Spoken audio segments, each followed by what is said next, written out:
Good morning, good afternoon, good evening, my friends. This is Jeremy over at LandSayGo, and it is video deck tech time. I have a very special future deck tech for you folks today. This is a list that I feel hasn't really had quite all of the pieces it needed until now, and this Boros Angels list is a doozy. Hold on to your lug nuts, because it's time for an overhaul. When I first saw Feather the Redeemed, I was like, is this real? Doth mine eyes deceive me? Well, it is, in fact, real, folks. This creature is going to be a chase rare, and will be the centerpiece of many a deck to come to the Magic community. Feather allows us to exile resolved instants and sorceries that target creatures we control, not just Feather, and return them to our hand at the next end step. We are running a full playset of Feather for obvious reasons. The idea of being able to get turn after turn value out of cantrips or low converted mana cost instant speed spells that target our creatures and hopefully do other things seems pretty good, right? You may be asking, just how good is it? We will get to that after I cover the remainder of the Angel army. Resplendent Angel is also run at a full playset in this Boros Angels list. We need additional aggro and resiliency to pressure our opponent's life total, and when well timed, this creature will draw removal that is likely better spent trying to remove Feather, but our opponent doesn't know that. Angel Tribal has always been a force to be reckoned with in Magic the Gathering, and utilizing Resplendent Angel for token generation and a win condition all by itself is highly recommended. Aurelia, Exemplar of Justice, has felt like she's just waiting, lurking in the skies for the right moment to Justice strike her opponents into smithereens. So we bring 3 copies of her with us into Boros Angels. She never really made a considerable impact with her Mentor mechanic in Guilds of Ravnica outside of limited or sealed play, mostly due to the fact that other more prevalent decks were being played, and the Mentor ability just wasn't all that great outside of Boros aggro, which found itself often crumbling to big board wipes like Ritual of Soot and Cleansing Nova. She can bump our creatures at the beginning of combat and has outstanding toughness. Time to land, Aurelia. We've finally found you a home. Shalai, Voice of Plenty, may seem like a bad include in a Boros Angels list, but she's not. We run 3 copies of Shalai. Her function here is important. We need to think of Shalai as an additional buffer for our angelic forces, and more importantly, a way for us to protect our hand and our life total from the likes of Thought Erasure and big burn spells. I'm a little disappointed we aren't getting additional value out of her ability to pump our entire army, but that's not necessary for our purposes here, and there's nothing saying you can't take this deck tech and spin it into a Naya shell.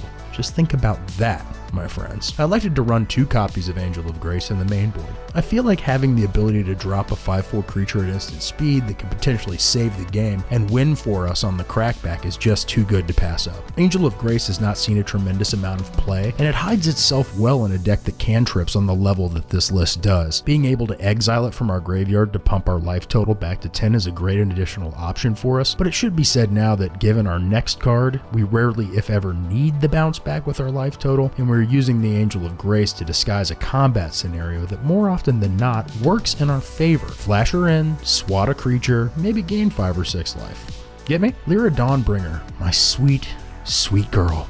You've been looking for a flock to shepherd, haven't you?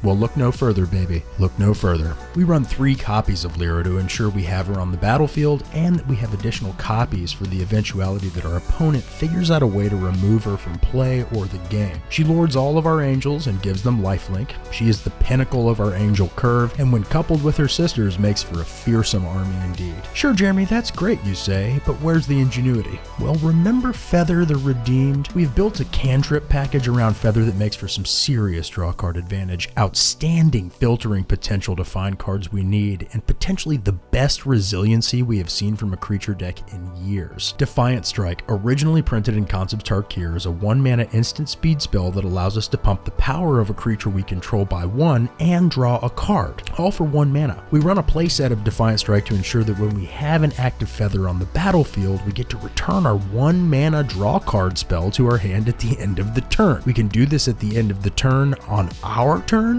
and on our opponent's turn. The more copies you are holding in your hand, the more cards you can draw each turn, up to a maximum of 4 additional cards on your turn and your opponent's turn. The power pump is secondary, but can make for some additional pressure to your opponent's life total and kill bigger creatures in combat. Once you see this in action with Feather, you will quickly understand how abusive this is. Sheltering Light is another perfect addition to our deck. we have the ability to preserve our feather mechanic, keep other members of our angelic chorus alive during combat or otherwise, and get a recursive scry trigger that allows us to filter for more pieces that we may need, or additional copies of certain cards to ensure we're able to reset when we need to. This feels like old school buyback mechanics from Stronghold and Exodus. Cards like Capsize, Whispers of the Muse, Chatter of the Squirrel, etc. Only we are just resolving and maintaining a feather on the battlefield and getting our cantrips back on the end step. No memory crystal needed. This is totally bonkers. Are you seeing the raw power yet to this? I bet you are. We've included a couple of powerful artifacts to provide ourselves with options. 2 copies of Thematic Compass give us the ability to use stagnant mana to search for additional lands and make it to our 5 and 6 converted mana cost spells. Once we have 7 lands in play, the compass transforms into Spires of Araska, a new take on Mazavith that helps us stabilize if we're behind, or frankly, just further frustrate our opponent. 2 copies of the Immortal Sun belong in this Boros Angel list. We reduce our converted mana costs across the board and pump the power and toughness of our entire army, making us bigger and faster. We add even more draw card advantage to our deck and completely shut down planeswalkers, which, given the direction War of the Spark is taking, seems pretty decent, don't you think? I was tempted to include more copies of the Immortal Sun, but 2 seemed right. I have also included 4 copies of Justice Strike in the main board. This card has started to prove itself as an incredible piece in any Boros arsenal, and I tested with 4 copies of Lava Coil originally. You may elect to run the Lava Coils, and I honestly wouldn't be mad at you, but you should consider Justice Strike first. Its instant speed and the limitations you may think the spell has are really not all that limiting. This is a great card. Our mana base is straightforward and balanced. 4 Clifftop Retreats, 4 Sacred Foundries for the old Shock Buddy combo. Powerful duels that see to it that we have options for white and red mana. 10 Plains is right here. Most of our cards are white heavy and we need to ensure we have it when we need it. 5 Mountains for additional red sources. 2 copies of Field of Ruin to answer pesky non-basic lands for our opponent as Kanta. And a single copy of Reliquary Tower because when the draw card engine gets going with Feather and Defiant Strike, we can sometimes find ourselves discarding down to 7 pretty frequently. Our sideboard may change after the War of the Spark is fully spoiled. Chandra's Pyrohelix got a reprint and we are running 2 copies. We can use it to target Feather the Redeemed for 0 damage, and another target for 2 damage, and then recur the spell over and over again. It's free buyback on a shock and the benefits should be presenting themselves to you. 2 copies of Response Resurgence slot in over Justice Strike for more flexibility in response to attackers from our opponent's side of the battlefield, and Resurgence can be an alpha strike once our angels have assembled. 4 copies of Deafening Clarion slot in over our 4 copies of Resplendent Angel to handle pesky aggro decks. None of our other creatures die to a Deafening Clarion, even Feather, and we get the option to abuse this card by choosing both methods main phase 1, then going to combat. I've included 4 copies of Invoke the Divine to handle Wilderness Reclamation specifically. I'm sure you can find other uses: Conclave Tribunal, Ixalan's Binding,